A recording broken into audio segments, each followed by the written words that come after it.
There have been a number of PET-adapted studies in Hodgkin lymphoma, including the most recently published HD17 study from the Germans. And, PET really is a useful tool in deciding when to include radiotherapy and when we might be able to omit it.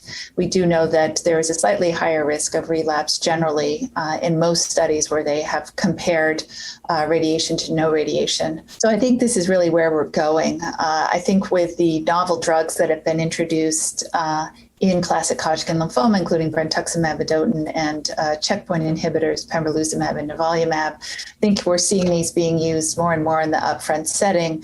Whether PET-adapted approaches, particularly with checkpoint inhibitors, are going to be useful, I think, is yet to be seen.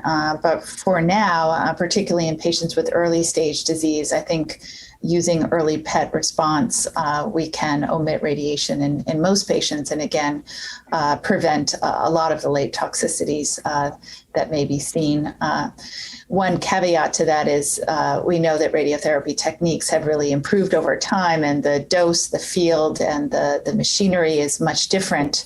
It takes many years, 10 to 20, 30 years after radiotherapy to really fully assess the late risks. So whether novel approaches are going to be more tolerated and associated with less late toxicity, I think, is an open question.